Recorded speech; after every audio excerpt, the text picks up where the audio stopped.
This is Behind the Climb. I'm Kieran Harris. Every week, I sit down with high performers who faced real obstacles, and we get into the part most people skip. Not the highlight reel, the grind, the doubt, the decisions that actually got them up the mountain. I run a scaling business as a founder and CEO, so I know the climb firsthand, and I want to help you make yours. We unpack grit, determination, and mindset, and we pull out the practical lessons that you can apply to your own business, your leadership, and your daily life.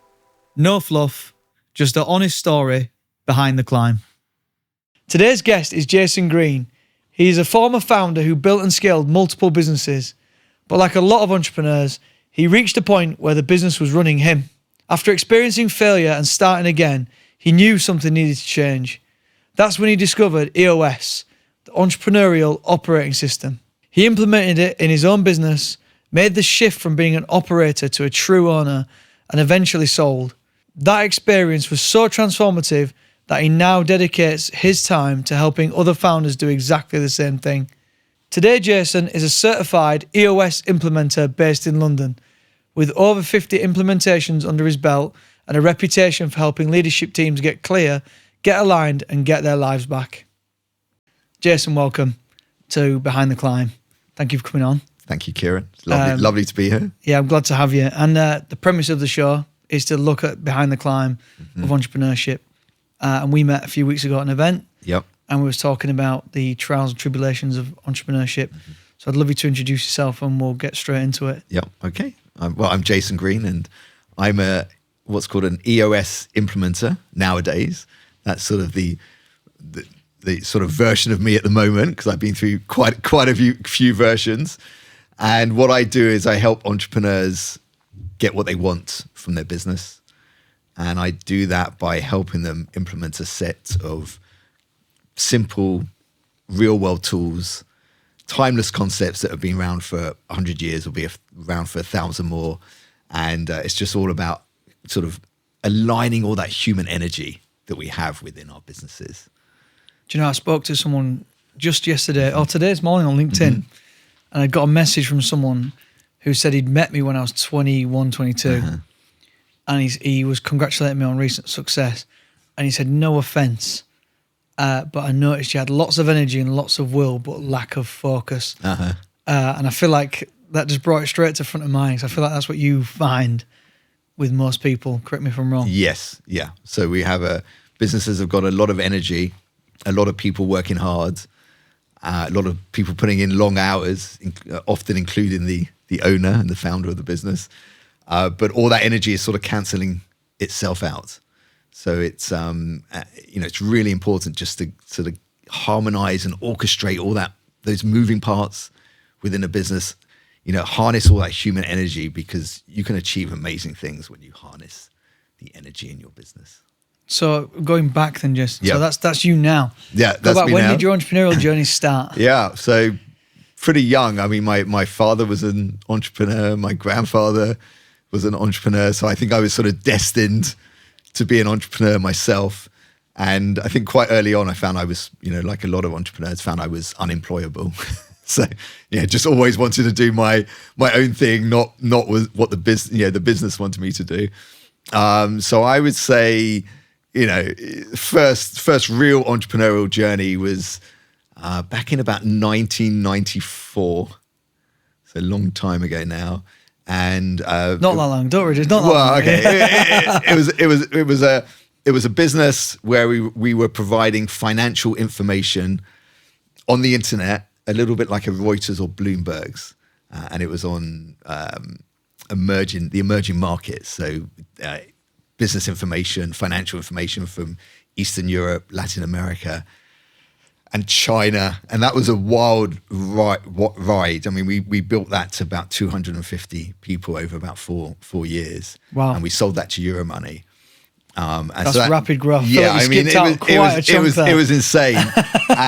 But, looking back on it now, I think it was a little bit of luck, right product, right time. Sounds like you were ahead of your time there as well. Yeah, we were young. We had a lot of energy. We didn't really know what we were doing, if I'm honest. And so who does? Who does? Yeah, and so it's difficult. It was difficult to learn anything from that because it was just we just seemed to do things and everything sort of fell into place. Yeah, you never learn. You never learn from success. Do you? Exactly, which then sort of takes me into my next company, which I then started with a couple of guys, and we had some money. And we raised some money. We raised about $5 million. Did you raise on your first business? No. So that all was bootstrapped? That was all. Yeah. That was all bootstrapped. But the second one we raised, because we now thought we knew what we were doing. Yeah, you were successful. We were successful. Yeah, you were a investable. successful entrepreneur. Yeah. And so the second one, was a software business, software as a service. When this was sort of. Just like 1999, 2000, around about then, and the product was like 20 years before its time. So we raised money, we built a great platform. We just couldn't sell the damn thing to anyone. Is it because it didn't fit? Was it a product that didn't fit anybody, or? I mean, going back, I mean, it was really painful, because we put so much into it. I put my own money into it. We had investors' money. But we just went too far. Like we just kept going and going. We should have stopped. We should have realized. Yeah, know when to hold and when to fold. Exactly. Yeah. And so that was that was really painful because having success and then having literally the amount of money and time we wasted on that business. No man can afford time. Yeah, it was just ridiculous. It was really. So what do you think the reason was, Jess? I'm intrigued though. Why was there not a customer for that product? Was it kind of where you didn't test the market? You didn't really. There wasn't like a customer base for it. It wasn't a need for it. What was the premise of the software? Well, it was software to help procurement departments better manage their tender RFP process. So as a software as a service, you build a team in your business, create an RFP or tender document. You would then send it out to your vendors. They would fill it in online. Yeah, so all the sort of stuff that we would do today, but it was 26 years ago. Yeah, so people thought we'll just keep it in the filing cabinet. This will never take off. Exactly. Yeah. and so was it because it was ahead of its time. We hadn't really experienced adversity because of the first, it was a bunch of us from the first business. So, we just thought it'd be plain sailing. We'll build something, we'll talk to a few people, they'll buy it. Would you say ignorance, arrogance, ignorance, ignorance, arrogance, enthusiasm maybe as well. But it's, when I think back to closing it down, that was really, really painful. It took me a long time to get. I literally did nothing for 6 months. Yeah, you almost mourn, don't you? Yeah, I was. Yeah, it was like a death. Yeah, my first business failed. Yeah, and I think when it was, I almost felt like I was Midas. Everything I touched turned to gold. Yeah. Everyone was giving me positive reinforcement all the time. And it just got to my head. Yep. Obviously, I never managed to exit. That business failed. So I can relate. I know. And I don't know about you, but there's a lot of people waiting to kick you when you're down. I don't know if you experienced that. Yes. Yeah. It's great when you're riding high. People are behind you. But, and you get a lot. Within the business, we got a lot of blame culture towards the end. Yeah. Where we're all pointing the finger at each other.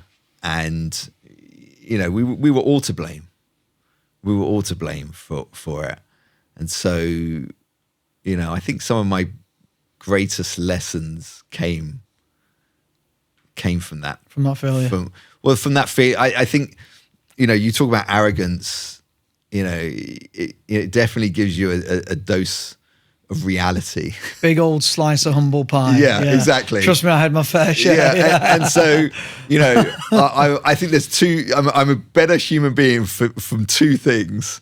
One, that experience, and two, my wife. I put it down to my wife as well. I think those are two things that have made me a better a better person. I can completely relate. And do you know, Jason, when my business failed, right, we lost everything. All my so-called friends turned on me, family turned on me, all my staff turned on me. They were creating hate groups online about me.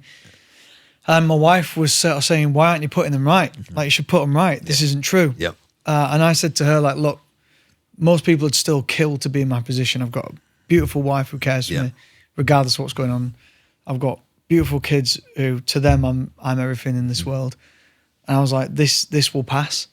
And when it does pass, we'll get back on the horse and we'll be 10 times further, and they'll be exactly where we leave them. Exactly. So that for me, I needed that humbling. And even though it was one of the worst times of my life, to the point where I had to pull up on the drive. I'd gone from a brand new Range Rover to a £500 Kia. Yeah. Right, that was a tough fall. That's painful. It was a tough fall. Once you go on a Range Rover, it's very difficult It's to go very back. hard to go back. It is, trust me. And from 3 or 4 holidays a year to none. Yep. And to walking around the supermarket with a calculator and working out how much you can buy that week. But we used to pull up. It's a good business lesson, though. It taught me a lot. Yeah. It taught me I was way more careful with money as well. Yeah. We used to stand at the door, and the bailiffs were parked on the street. There was often multiple. Yeah. And we'd get to the door.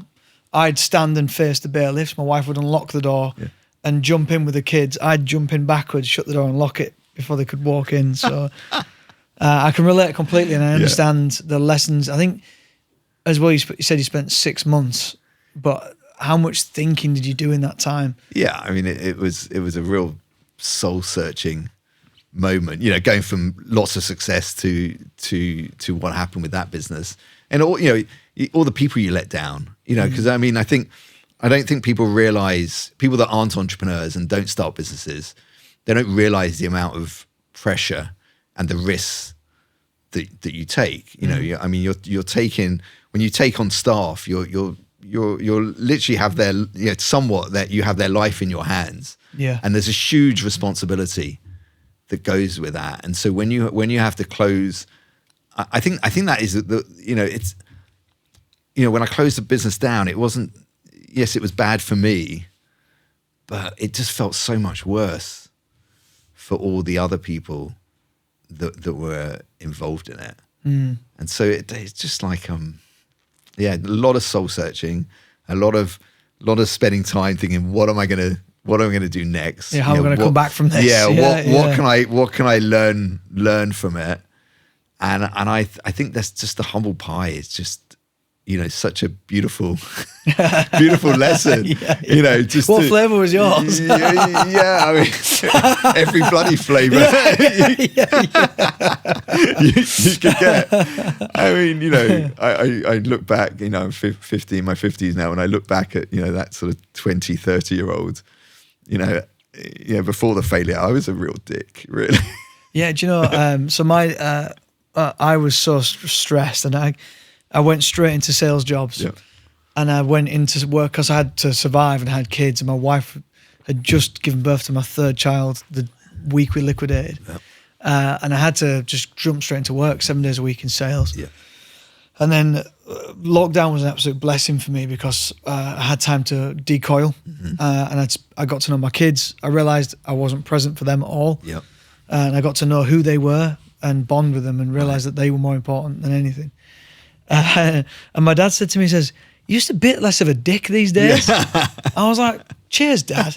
If only you could have told me I was being a dick years ago, then I might have done something about it. You wouldn't have listened. Maybe so. You wouldn't have listened. Maybe so. I mean, you know, when you get told, I think it's the same with stuff. When you tell people what to do, you know, they fight back. They fight back. You got to help people, you know, really understand, you know, have a bit of self-awareness, and you can't tell people. So you probably would have just kicked back. Yeah, maybe so. Yeah. You put me back in my box. Do you know, I always like to use the analogy like steel's forged in fire. Yep.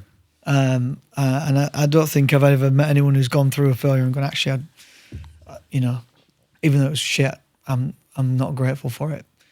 For me, I learned lots from it. It sounds like you did too. Yeah, there's always a gift. And if there's one key takeaway, that 6-month period, were you in your 20s then, you say? I was in my I was about 30. Yeah, so about I was 30 then. I think I was 26 when my business failed. Yeah. 27. Yeah. But if you could look back, what was the one biggest takeaway from all that? At the end of that 6-month period when you kind of, you'd stop sulking, put your upper lip back on and thought, right, I'm going to go again. What would you, and I'm only talking from my experience, that wasn't a dig at you, it was more, that's kind of what I did for 6 months, I just sulked. No, I sulked. I sulked. I just sat myself in a corner. I was just like, I was like a fool. And just going back to it, actually, do you feel like that feeling was, because you talk about letting people down, and do you think it's because it's not you? Like when I failed, I thought, this isn't me. This isn't who I want to be, and this is what isn't the reality I want for myself or for what I want other people to think about me. And when people were kicking me when I was down and saying, like, you deserve this, I found that conflicting, because I thought, well, I did my utmost to be a good person. Mm-hmm. So I found it very difficult to take. And then I had to, when you said soul searching, I had to figure out, actually, this is who I am. I am a good person, and I am kind to people. I just won't be pushed over. And there's a difference. Yes, there is a difference. So what was your question again? Was what was one thing I learned? Yes, sorry, yeah. What was the one thing? Go back to that one. The one thing I learned was, well, know when to quit with that business. We kept going and going. So that would be one thing. And I think the second thing is just to be a bit kinder. Definitely pays to be kind, doesn't it? It's kind, but kinder to yourself as well. So you've let people down, but think about all the good stuff you did as well, because that at the beginning it's you're just all the bad stuff that happens, all the negative stuff is just going over and over and over, and I felt like I had to stop that cycle and try and focus a little bit more on the good stuff we did, which there was good stuff. Your mind can be your own prison though if you're not careful, can't it? Exactly. And so I think you've got to. I think what I learned was to forgive myself, almost delusionally forgive myself, because yes, I did some stuff right, but we also did a hell of a lot of things wrong, and you can't. The thing is, you can't go back, you can't change anything. So I think what I did is I learned to forgive myself. More, be kinder to myself, and know that I'm going to make mistakes, but I'm going to learn from it, and there's always something positive that comes out of it. Yeah, I completely agree. And we try and create a culture like that in my business now, where you need to almost endorse making mistakes. Yep. On a much smaller level. Yep. Because people are scared to get it wrong. Yeah. They're never going to break things and keep moving. Fear of failure is, can cripple businesses. I talk about it from coming from a place of abundance. There's sort of two ends, abundance and love, and scarcity and fear. And you're always on this sort of scale, within a business when you're making decisions, your people are there. And the more that you can operate as a business in that abundance and love area, people are going to feel much more comfortable failing, and you're going to drive your business forward faster because you've got the right sort of culture. Yeah, I completely agree. I think it's difficult. Do you ever see founders surrounded by people who just agree with them? Just agree with them. Yeah, so they're just yes men. Yes men. Yeah, yes. Yeah. All the time. That was my first business. Okay. Everything I said Tell me about that. Everything I said was, yeah, that's a great idea. Right, okay. And at the time, before I'd eaten a big slice of humble pie, I just thought I was amazing. Right, okay. I was completely blissfully unaware that I was just being told what I wanted to hear. Well, I know you're meant to be doing the interview, but it's more just conversation. But why do you think they had that attitude of always saying yes to you? Yeah, because I was just a blunt instrument. Right, okay. Quite aggressive, quite assertive. Right. Obviously, I don't mind being challenged. Yeah. But I think when you're a very strong character, yeah, it's a blessing and a curse, and you have to. It's like I don't know how to put an analogy on it, 'cause I love analogies usually, but I've completely lost one on this. and is it Jordan Peterson talks about it, about there's something in being a dangerous man, but choosing to not be dangerous, basically. And I don't know the analogy, and this is crap, and hopefully Adam can edit it out. can sort this bit out, but or put like a link to say this is what Kieran actually meant. But the point is, like, it's about honing your character and being able to make other people who might be not as strong as you feel comfortable. Yeah, you got to give them the space. Like, they can challenge you. Yeah, they can challenge. And I actually, if I ask someone now, I want your opinion, and they're like, yeah, it's okay, I'll challenge that. Yes, because I want challenge. Is that what you really mean? Yeah, exactly. I really want challenge. I want my ideas and my thoughts challenging. And I want everyone's opinion. You don't have to take them all. Exactly. But I want to hear them all. You want to hear them, yeah. And being humbled through that loss. Yeah. That's one thing I do now is I'll listen to everybody. I'll make my own discernment and judgment in the end. Yeah. And that is, and we need to spin this back around to your story. And if you've seen this in your journey, working with entrepreneurs, but for me, you have to have that absolute steadfast, this is where I'm going. Yep. And this is what we're going to achieve. Also take opinions along the way. And that, for me, so far, Touchwood has steered me really well. Yeah. Because people aren't frightened to tell me if something's bad. Yeah. Whereas maybe before, they didn't want to question me because they thought it's just going to be a conflict that I want to avoid. Yeah. I see that. I see that a lot with. I mean, I'm lucky enough, since I became an EOS implementer, which is like nearly 7 years ago. I've now worked with over 50 companies. I've run nearly 400 full-day sessions with leadership teams. So you see a lot of patterns. Yeah. You see a lot of patterns.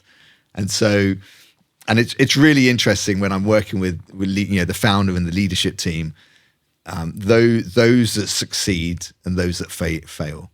And the ones that fail are always the ones that where the owner and the founder is just not willing to change, not willing to hear from their team. And because they just the people that are with them aren't there, they're not really there for the journey. Yeah, they're not in it for the fight. They're not. They're just not there for the paycheck. Just there for, because they're, as far as they're concerned, they're not part of the journey. They're just there to make some money, and so appease the founder's ego, and appease it. Yeah, and I find what lets most looking back to my first 2 businesses and even a bit of my 3rd business, which we need to jump back to, don't we? Yeah, even that my ego was I was especially my last business that I ran before I implemented EOS, I was the problem. I was 100% the problem, but my ego wouldn't let me let me believe that. And so even in your 3rd business, you feel like you still managed to carry that in? Yeah, I wasn't, I was, I think in my 3rd business, did I learn some stuff from the failure? Yes. Did I apply it? Fair play. to my 3rd business? No. Because you can have all the data and you can see everything, but it doesn't mean you're gonna change. And so my 3rd business was I was the problem. Exactly what you were saying. I wasn't. I knew where I wanted to go, but I wasn't really bringing people along on that journey. Yeah, it's a skill, isn't it, in itself? Yeah, exactly. And I don't think you can turn it off and on. I really believe it's a journey. And I completely agree. And I think most entrepreneurs, not all of them go through the journey. So you do get egotistical, crazy entrepreneurs that are successful and have that sort of command and control business they run. And that's fine. That works for some people. But I think a lot of entrepreneurs go through a journey from, really having sort of a little bit of self, it starts with a bit of self-awareness. And gradually I just woke up gradually over time and realized that I was holding my business back. I wasn't building teams within my business, and I was the problem, The bottleneck for everything. And my ego, I wanted to be the hero for every fire in the business. So you're basically a borderline fireman. Exactly. What do they call it when you play with fire? There's the saying we play. Is it play with fire, get burned? Is that no. There's pyromaniac. Pyromaniac, and so. So were you setting the fires and putting them out? I was doing all of it. Yeah. But not only that. What was that business? Not only that, I was building people. All my people just followed my example as well. The sticks and the sticks and marshmallows at the ready. Yeah, exactly. It's great. It's ridiculous. What sort of team size did you get to? What was that business? So my last business was an IT business. So it was we provided. Because my background has always been in technology. Yeah, 100%. always been in technology. Yeah. And so that was an outsourced IT company. So we would be the outsourced IT department for companies, for about 20 to 80 staff, and that business started. I wouldn't say it started it. I'm not sure it was a conscious choice to start that business. I was wallowing around in my pits of pity after the failure, trying to figure stuff out. I did a bit of consulting. I did I just trying to earn some money, just try to sort of hustle and bustle. And I met a couple guys, and we said, wouldn't it be great if we started a business doing this? And we all said, yeah. So we just got on with it. Just got on with it. Part 3 was born. Part 3 was born. So it wasn't designed. Sounds very similar to part 2. It wasn't designed. But we all had backgrounds in IT, so we thought, here we go. Well, we can make this happen. And so it was at the beginning. The first 2 or 3 years was amazing. We grew it from nothing to a couple million. We had about 15 staff. And it was a lot of fun. It was a lot of fun. But then the wheels started coming off. Round I'd say actually maybe a little bit earlier, around about 10 people. I was going to say 10 people seems to be the threshold. Yeah, around about 10 people, the wheels started coming off.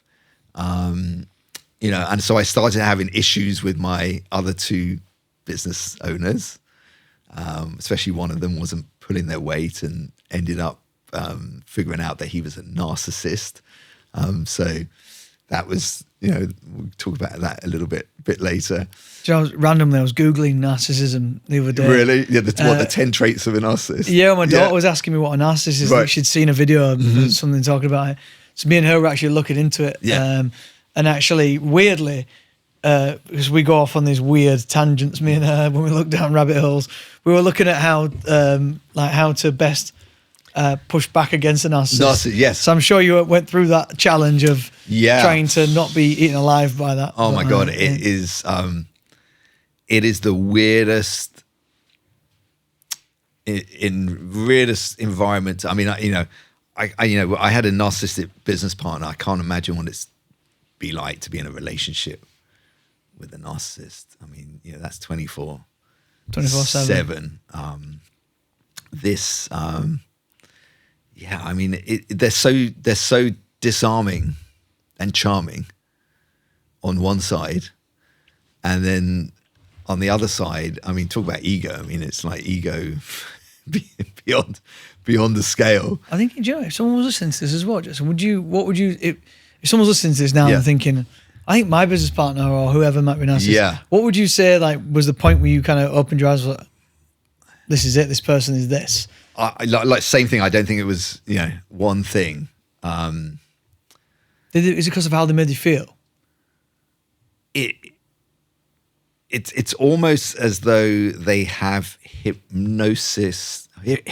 hypnotic powers over situations, and it's really to give people a perception. Yeah, it's really difficult to put your finger on it. I mean, I'm kind of glad I asked now. It's a tough question, isn't it? Yeah, I'm trying to think of some specific. Was it like a point, like a moment where you thought, this person's a narcissist? Or did you have to go away and search it? No, it wasn't one thing. I mean, it was like, I'm just trying to think of, some specific examples. It would be like, the three of us would get together. We'd go out for lunch to talk about the business. And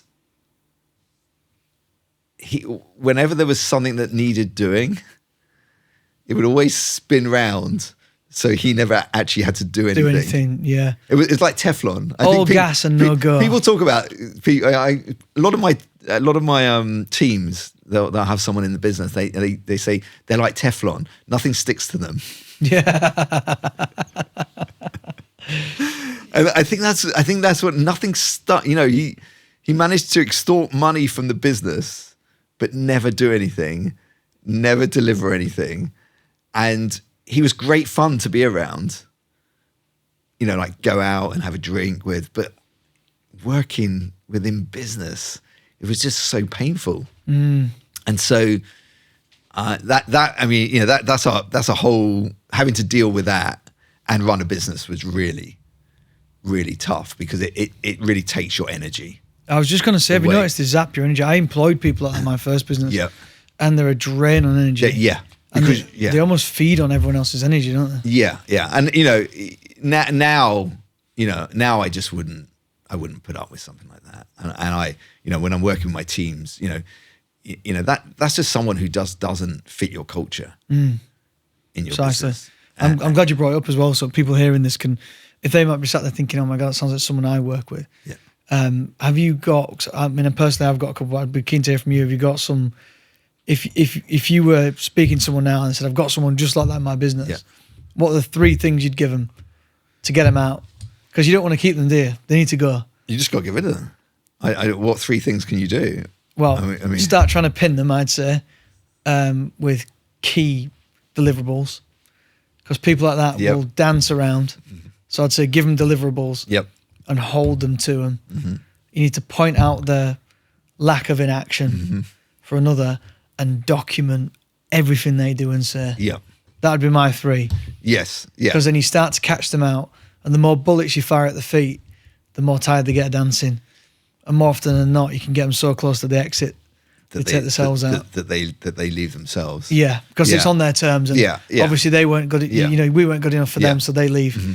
And it's interesting you say that because, he was a shareholder, so it was a whole different ball game. Yeah, getting out of shareholder some agreement. cash has to. But if you got an employee like that, you've got to have something. You've got to be running on something like EOS. Yeah, and the reason you are for those 3 things, so you've got to specifically detail what your core values are and how you expect people to behave. And so then because if you don't do that, you can't bring people up, so with my business, that IT business, I used to get pissed off with my staff, but I had no way, it was just as though I was coming in one morning and go, I'm just pissed off with you. Yeah, okay? I understand. Okay? I understand. But if you have a clear set of values, what I call core values, and you specifically detail exactly what behavior you want, because culture equals values plus behavior, then you can use that against a narcissist. Going further, which you said, scorecards, weekly numbers, what do they need to do every week? So you can start, being really specific about what your expectations are. What are your rocks? What they have to do on a quarterly basis. So you can do those 3 things. And I say do that. You've got to do that anyway. But the 4th thing is pay them to leave. Yeah, sit them down and say, how much do you want? Just pay them to leave, seriously, because the amount of energy they're taking up, doing those 3 things, there's still a virus in your business. So, those people are like viruses because it's that their mentality and their behavior spreads. Okay. And not only that is as a leader, and I was 100% guilty of this. You endorse that behavior. Do you know, someone said to me, a great analogy for this one. He said, you always get what you, not withhold, you always get what you tolerate. Yeah, you endorse what you tolerate. Yeah. And so just pay them to leave. Yeah. Seriously. Do you know what though? I'm a real stickler, right? Because for me, I completely agree with you saying pay them, get them out because they're dangerous. Yeah. But I worked in employment law, so I kind of know the game a little bit. And I just kind of think, well, if I pay you to leave, you've won. Yes, but they're winning. But they're winning now. Yeah, true. They're winning now, and so you might have to pay them like 15k, 20k to leave, but you're gonna be able to invest that time in getting the right person and leading and managing the right person, and that's going to be worth more than 15 grand to your business. I know. Do you know what? This comes back to actually for me. The better I got at hiring, the better my business got. Yeah. And I think you mentioned that you're the bottleneck. I was the bottleneck in this business I'm in now. Yeah. And I think it's so important for founders or even just, people learning on the job in business I think they always look on the outside and look at what everyone else is doing, but don't stop and think, how can I be better? And when I did that and I started doing more leadership training and so on, my business got better. And you talked about getting pissed off. Yeah. So now if I get pissed off with something, the first question I ask myself is, what have I done that's led to this situation? Yep.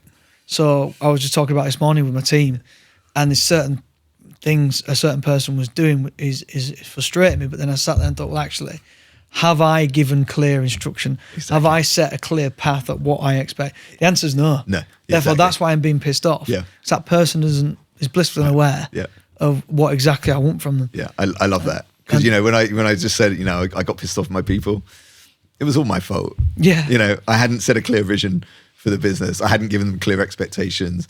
I hadn't, helped them understand how they needed to behave in the business.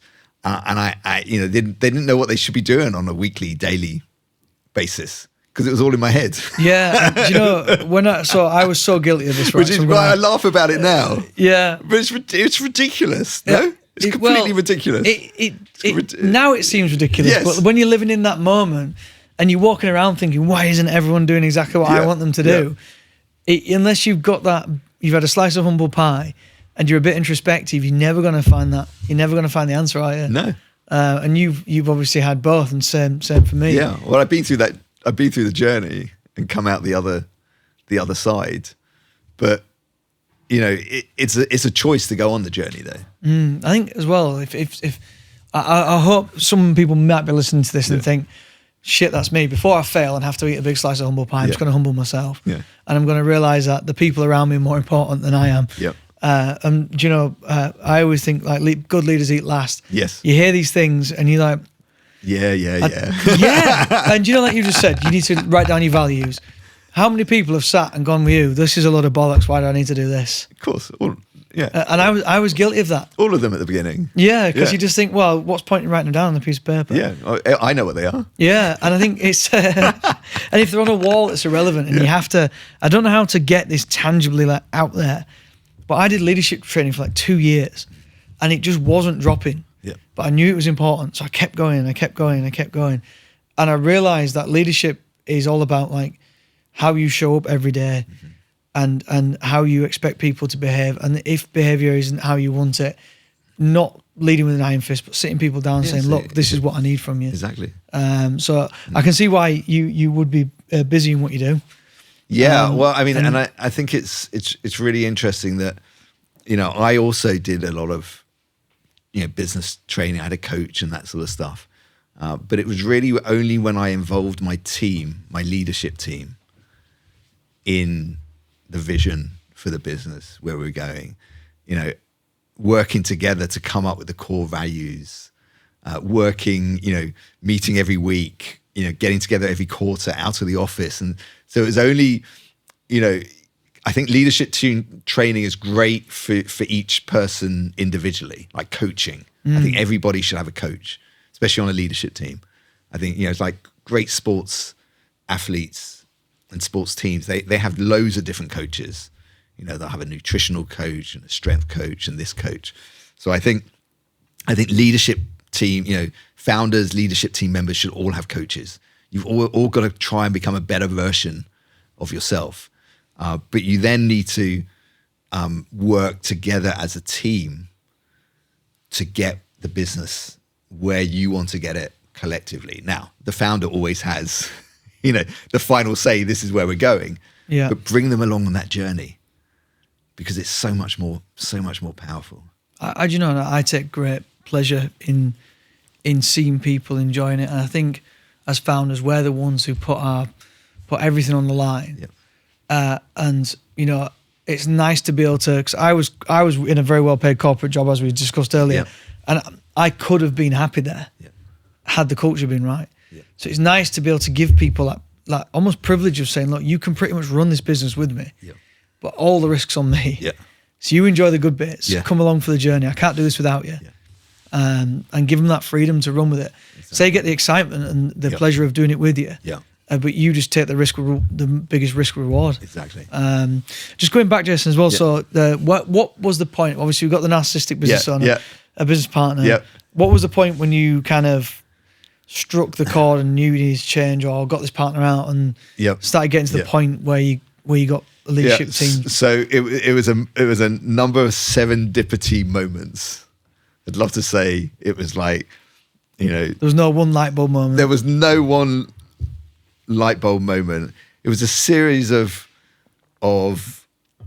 events that took me, you talked about sort of divine intervention. Maybe it was divine intervention. I don't know. Possibly so. But- Sometimes you're not listening out for it though, so you have to work hard. So I went to a trade show at Olympia and walked past this stand, and it was like a ERP system for. This is way back for IT businesses. I was like, shit, I've been looking for one of those for years. For ages, yeah. Surprised you didn't build one yourself. Yeah, well, but that was before AI. Oh, you had to pay people. true. You had to pay Yeah. people a lot of money to build platforms, and so I went there, and I went up to them, and I said, "Oh yeah, this looks great," and I was going to buy this thing. They go, "We got this thing in Florida, big exhibition we're running. We'll pay for you to go." Nice. I was like, "Right, yeah, why not? Free trip to Why not? Florida, I'm I'll going to take buy this stuff anyway." Yeah. So I went along there. I saw Patrick Lencioni. I don't know if you know Patrick Lencioni. He wrote The 5 Dysfunctions of a Team, The Ideal Team Player. I've not read If those you haven't books. read any of his books are brilliant. He was up on stage talking. I was like, wow, this is amazing. And then I went to this little work session, this breakout session with this guy called Gary about how to run a great IT business. And I walked in, the place is packed. There's nowhere to sit. I'm standing at the back, and he is explaining how to run, great IT business. And I'm standing at the back. My jaw is like dropped open, going, "Holy shit! This is all the stuff I should You needed. should yeah. be doing." Yeah. And then so I went to his stand, signed up for his thing. Anyway, got back to England, and my staff are going, "Here he goes again." Yeah. He's Like, been- guys, yeah. He's been to That's a great idea. He's been to another, coaching session or another seminar on something. And over a period of time, I spent some time with these guys, with Gary and this guys. I went over to Philly, and people started talking about Traction, this book Traction and EOS. But through that journey, I just started opening my eyes and realizing that I was the big issue in the business. So those series of events took me from this really sort of closed mindset. I know what I'm doing. Everybody else is shit. They should know what they should be doing, even though I was hiring badly and making all those mistakes. Yeah, everyone does that. To a point where I was like, I'm the problem. And if I carry on doing what I'm doing, and I was deeply unhappy at that point as well. The pressure of the whole business was on my shoulders. The other two business partners were now silent. They were just shareholders, and I just felt like I couldn't really breathe. It was all consuming. My kids were young. I wasn't spending enough time at home, and something had to change. And those series of moments, coming across EOS and traction. And so eventually I got an EOS implementer into my business and completely changed the business round over about a 2-year period. And I got to the point where the business didn't need me anymore. I had a leadership team, I had an integrator, and I had a team that was executing on the business day in and really owned it. And so the weight was off my shoulders. I could breathe again. And eventually I sold it because I really wanted to get away from the narcissistic shareholder. I was going to get out of the partners. I could have made it bigger, but every time we added a pound to the value of the business, one of them got a third of that. Yeah. So it was really quite painful. So I didn't want to. I can understand. One of my questions was why, I was thinking, well, if it was that good, why did he sell it? So you answered it. Well, the only way, I tried so many ways of thinking about how am I going to get him out. And so the problem was because he was a narcissist, he wouldn't sell the business to me. Yeah, he wouldn't want to see you do better. Do well with it. He wouldn't buy the business from me because he didn't want to run it. So the only way was to build the business to a certain value where I felt that he would go, okay, we'll sell it. Yeah. And so that's what I did. And it was excruciatingly painful to get him to sign the deal. Made you work for it? Well, I literally had to beg, metaphorically bent over. Basically. Yeah, edge over a barrel. Exactly, because it was just like this. I will say and do whatever to a point. Yeah, caveat. Yeah.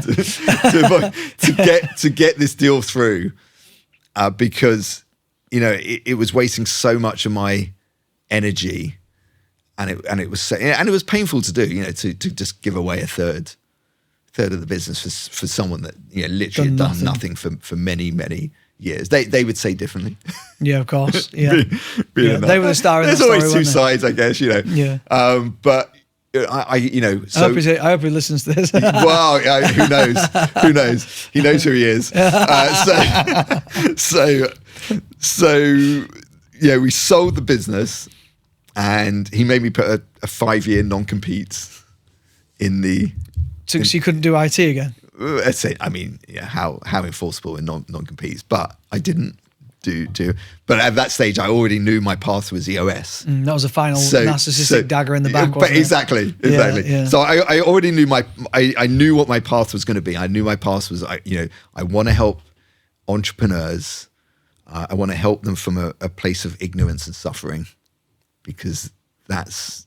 I think you qualified, mate. Because I was in a place of ignorance and suffering, and I just want to help entrepreneurs out of that. And I've been doing that since I sold the business. You had the wins, you had your failures, you had your exits. But I just want to say, with the I didn't actually realize, so, I go back to the period when in that business when I felt like all the pressure was on, and I used EOS to get out of that. But I didn't actually realize I was still under a huge amount of pressure from this situation with the narcissist, and so I just wasn't happy for many of those years. And since I sold that business, got away from that relationship, I've never been happier. How Congratulations. Thank you. It's good to hear. But it's unbelievable the amount of how bad some of those strain. The strain. Yeah, I just didn't realize. Didn't realize when when you're in it. Sometimes you don't realize. It's almost like a ball. I can almost see it's like an emotional ball and chain, isn't it? Yeah. Waiting you around, and it affects the way you are with your family and your friends and your kids. Everything. It affects you, and it you lack I just lack motivation. But I really pushed through, and implementing EOS and having an EOS implementer and having an integrator just really helped me. What's an integrator? You mentioned integrator a couple of times. Yeah, so this is a little bit of EOS terminology, but every business needs most founders are what we call visionaries, and I'm a visionary, and you're probably I don't know you that I well. am very visionary, but you probably, I'd also tried to work on that and realised what the book, I haven't read it, but someone told me about what got you here, what got you there. Yeah. And I realised I needed to change, but I'm still very much a visionary 3 years, 5 years from now. So a visionary is a someone, usually the founder, comes with every meeting with lots of ideas, creative problem solvers, loves the big relationships, and has a sort of this future gazing on where the industry's going and what's happening. And everyone else around that person can't see it. That's the hard bit, isn't it? Often, yes. Yeah. And so what happens with most organizations is, especially when you start a business, you visionaries start businesses, and without visionaries, you could never get a business started, through that first 2 or 3 years. But they eventually end up in a seat that they don't like. And the visionary ends up in what we call the integrator seat. Now, the integrator is the person that sort of beats the drum of the company. They're the glue that holds everything together, and they harmoniously integrate how a leadership team plays together to achieve a common vision. Nice. And so they are in the detail, they're in the trenches, they're having tough conversations with people, giving, setting expectations, giving clear feedback, all that sort of stuff. And what happens is, when you get a visionary stuck in an integrator seat in your business, you end up getting sort of 90-day spikes, then chaos ensues, because they just can't sustain that energy and follow through. Yeah. So we're doing this month, and then no, we're going to. So you sort of get business whiplash. As businesses grow up, at the beginning, you 100% need a visionary, because you need that drive, you need all those ideas. Yeah, that unwavering optimism that everything's going to be okay one day. Okay, yeah. But at some point, that visionary needs to get out of that integrator seat, sit in the visionary seat, doing what they love and they're great at, and get someone in the business who's that detail person, who almost becomes a filtering mechanism for the visionary. Yeah, the visionary goes, let's do that, and they go, oh, these are our goals for the year. This is what we've agreed. I don't think that fits with that.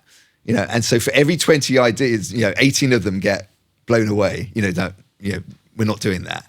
And then the 1 or 2 that are quite amazing, they'll go, you know what, we'll take that one, and that will have a huge difference. Nice. To the business. Is there a point, just that you think that someone needs it? What point would you say that you need an integrator? Because I feel like I had my integrator hearing that for the first time with me from day one, luckily. Yes. And he joined me from day one. He's built the business with me. Yeah.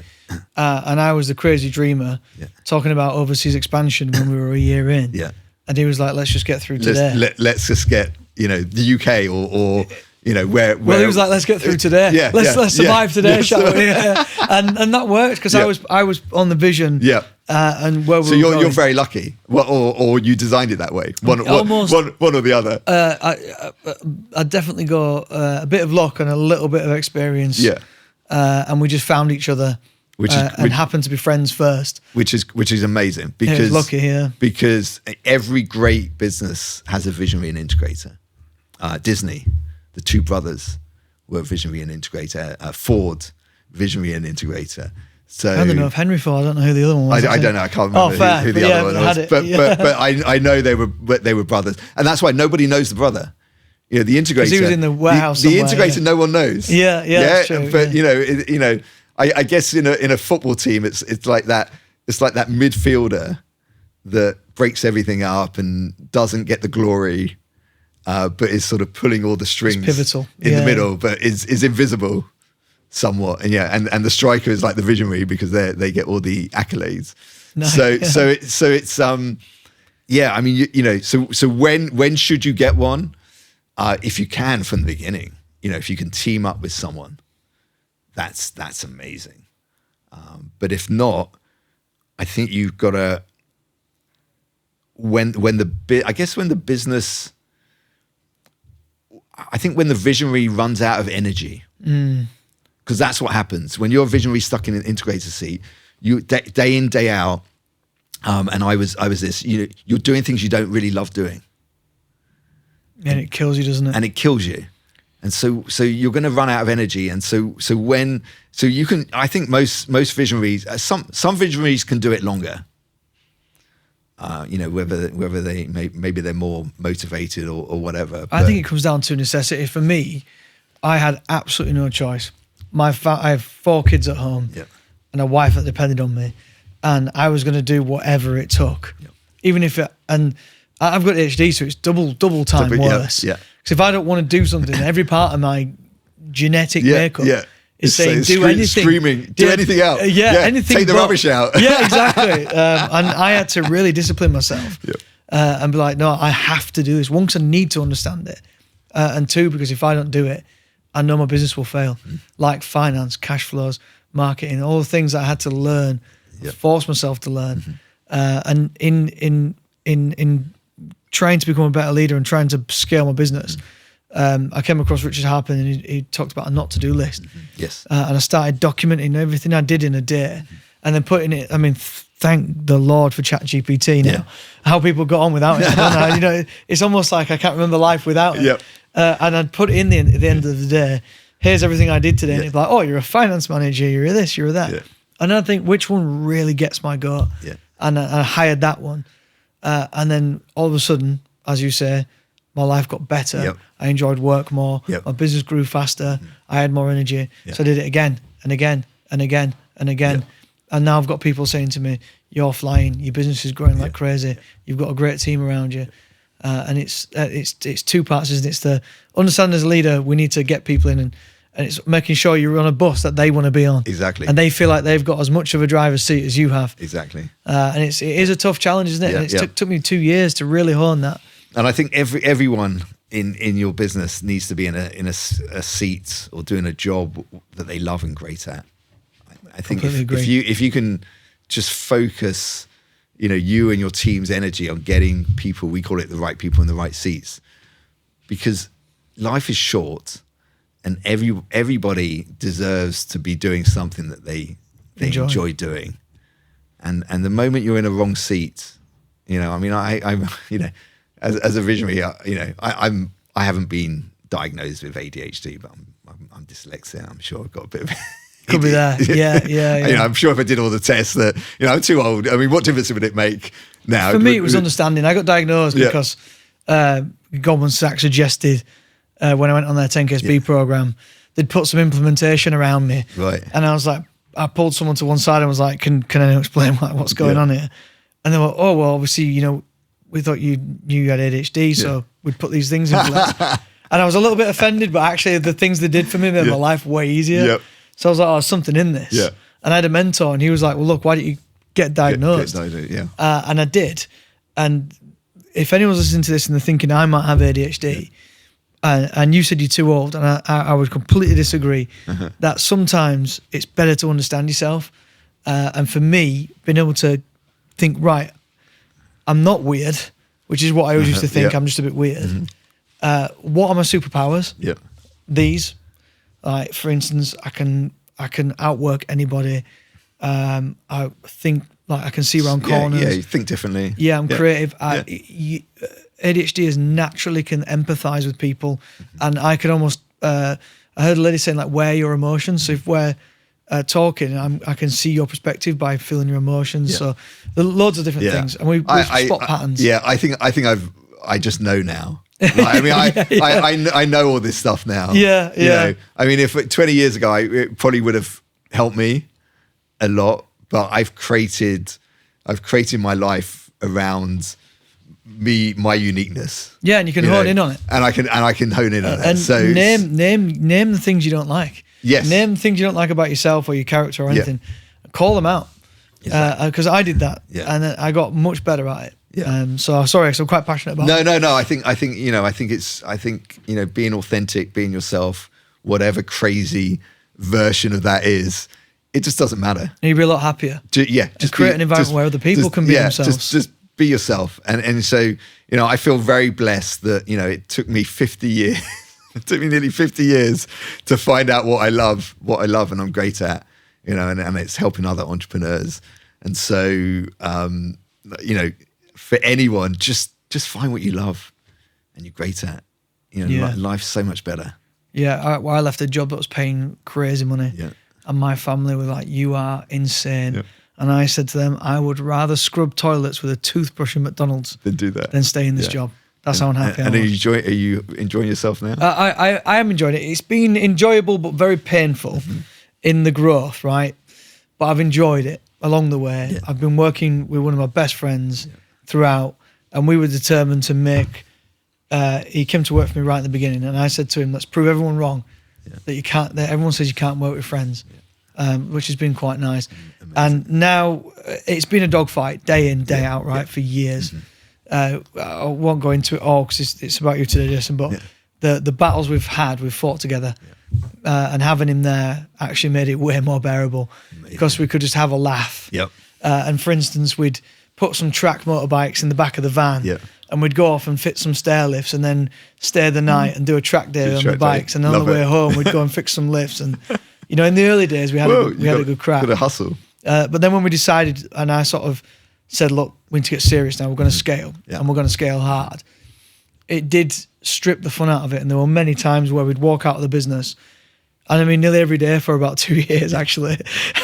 And we'd walk outside, we'd look at each other and be like, another day done, you know. And now we walk out and we're like, oh, it's been a good day today, hasn't it? And we've built a team around us, and the nice stuff's coming. People are enjoying the job, and it's great. Yeah, it's insane. So you're building something. Yeah, exactly. And people are joining because I always set out and said I want to be the best place to work in the industry. And obviously, you probably work with people on this, and we talk about culture, and I set it out very early what I wanted, but it took us years to live and breathe it and evidence it. And we had to kiss so many frogs when it comes to recruitment. And everyone was not a problem; it was a lesson. So we'd made some really bad hires. Really bad. Haven't we all? Really bad. You know, that were really like make or break to the business. I mean, and it's difficult when your business is small. You know, well, look, if it's 4 of you, it's 25, and one's wrong. It's 25% of the business. Yeah, exactly. It's like you know when you've got 1,000 staff and you make a bad hire. You know, you can live with it for a little bit. Yeah, and they don't have much touch points with customers and stuff. So I've really appreciated this chat, Jason. I'm trying to think of what I can do for one takeaway. But one thing I want to ask you is if there's a founder listening to this now and think these two guys are talking everything I'm experiencing right now. So Jason, obviously, if people listen to this now and thinking these guys are explaining all or some of the things I'm experiencing, the pain in the business. Because most founders, I believe, we're all lost, aren't we, at some point or another? At some point, yeah. No one gives us a manual and says, here's what you need to do. Not until we find Jason anyway. So Jason, where can they find you, buddy? So they can email me at jason.green@eosworldwide.com. They can find my microsite at eosworldwide.com/jason-green, or just look me up on LinkedIn. Just search for Jason Green EOS. You'll find me. And how's that look for them? How's it work for them? Well, first of all, happily, send you a copy of Traction, Traction was written by Gino Whitman, and it's almost a manual for EOS, and EOS stands for the Entrepreneurial Operating System. And I give that book to my ops manager now, ops director, and it was transformational for him as well. Amazing. So, that was the moment that changed my life. I read the book. I was like, every great entrepreneur, I put it on my bookshelf. I've got many. For a couple of years. They're in the queue. But I did pick it up, and then I was like, holy shit, I should have done this a long time ago. So, do that, or just reach out to me. I just, like I said, I want to help entrepreneurs. I just want to give them the gift of EOS, whether that's implementing with me. There's 900 implementers around the globe, or it's just self-implementing it yourself. But if there's one thing you should do is read that book or get in touch. Read Traction. There's 50 businesses you work with. Yeah. Would you say all of them are now flying? No. So the ones that didn't pick it up? That'd be a lie, wouldn't it? Oh, well, I was intrigued. But I really appreciate your honesty. So the ones that aren't flying are the ones that didn't take it on. They didn't commit. Yeah. Okay, so you've got to be ready for change, haven't you? You've got to commit. Yeah. So the owner has, not let go completely at the beginning, but they've got to go through a journey of being able to build a great leadership team, wanting to build a great leadership team, build a great culture. And they as a team, they've got to commit to EOS. Yeah. If you commit to EOS, it is almost a perfect system for running your business. Saying that, my passionate plea to all entrepreneurs, not to get too sort of salesy. My is to contact me. Yeah, well, my passionate, contact me. Me. My passionate plea is pick an operating system for your business. Yeah. There's a few out there. There's Scaling Up, there's EOS, I think there's eMyth. I don't know much about the other ones because I chose EOS, but just choose one, because as a team, you're going to save days, hours, weeks of time. Because if you don't choose an operating system, you're just going to be arguing on how to run your business. Yeah. So choose an operating system, run your business on it, and then spend all of your time executing on your business and getting what you want from your business. So that's my passionate plea. Choose one, anyone. Yeah. Doesn't matter. But a lot of people probably don't even know they're out there, mate. Probably. Exactly. That's the purpose, hopefully, of this podcast as well. So yeah. Thank you very much, Matt. Really appreciate it. You're welcome. Loved it.